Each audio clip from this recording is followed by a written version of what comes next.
cara membuat lighting seperti ini menjadi seperti ini.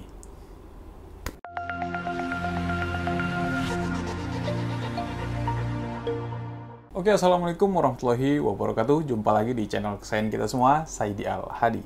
Kali ini saya mau bahas sesuai dengan video di awal tadi, cara membuat lighting yang tadinya terkesan biasa saja menjadi memiliki dimensi seperti yang sekarang ini. Jadi sebelum saya kasih tahu cara gimana, teman-teman semuanya harus mengerti dulu tentang konsep dasar lighting yang sederhana.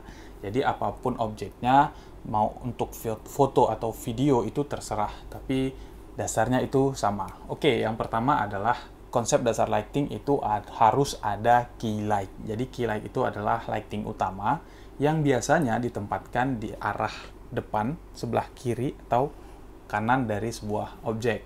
Nah, kalau sekarang ini teman-teman pasti udah tahu key light itu adalah lampu ataupun sumber cahaya yang paling terang. Nah, sekarang ini saya tempatkan di sebelah kanan saya gitu kan, karena kelihatan nih yang paling terang itu exposure-nya ada di sebelah kanan saya. Kemudian biasanya key light ini juga kalau di indoor itu dibatasin ruang sebarannya. Supaya apa? Supaya nggak kena ke background terlalu banyak dan juga ke fill light terlalu banyak gitu kan.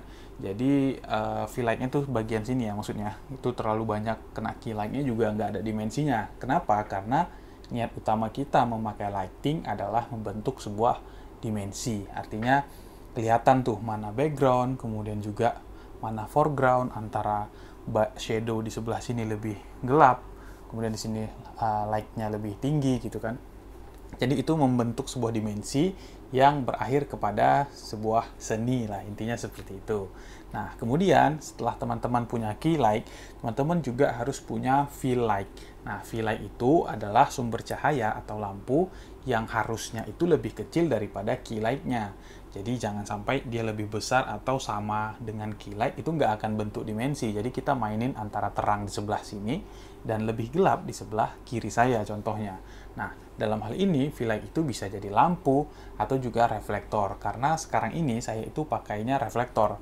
Kenapa saya pakai reflektor? Karena ruangan ini cukup kecil sehingga kalau dipakein key light yang sumbernya lampu juga, itu nanti kayaknya penyebarannya itu terlalu luas dan nggak jadi fill light gitu, malah dua-duanya jadi key light takutnya kan. Jadi membatasi ruang sebarannya cukup sulit kalau di ruang sempit seperti ini. Tapi kalau teman-teman punya ruangan yang lebih luas, itu sepertinya cocok untuk memakai fill light yang berupa lampu.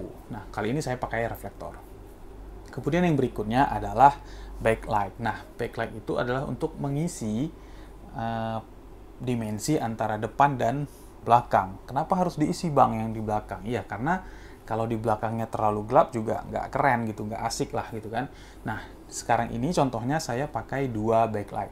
Yang pertama itu berfungsi sebagai backlight dan ring light, sebagai backlight dan hair light saya. Jadi dia menyinari sedikit rambut bagian belakang sehingga terbentuk terpisah antara rambut saya ya utamanya ini dengan background di belakang. Jadi teman-teman bisa lihat sendiri nih kalau nanti kita matikan satu-satu bentuknya seperti apa. Dan satu lagi backlight yang saya pakai adalah yang warna merah itu. Nah, itu untuk apa bang? Itu untuk sekedar aksesoris lah kalau bisa dibilang, karena dia hanya berpengaruh pada sekitar dia aja dan wattnya juga cukup kecil itu yang backlight gitu.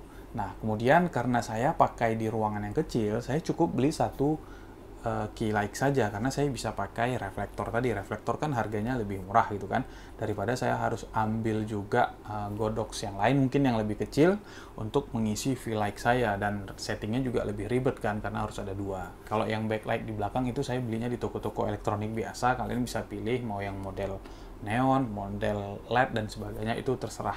Nah, kemudian aksesoris apa lagi yang saya gunakan? Tentu di key light-nya ini saya pakai softbox ya, supaya penyebaran itu nggak terlalu luas. Kalau saya nggak pakai softbox, ini cahayanya ini bisa menyebar sampai ke background, bahkan ke fill light-nya juga nggak jelas gitu cahayanya, sehingga nanti malah dimensinya itu nggak tercipta.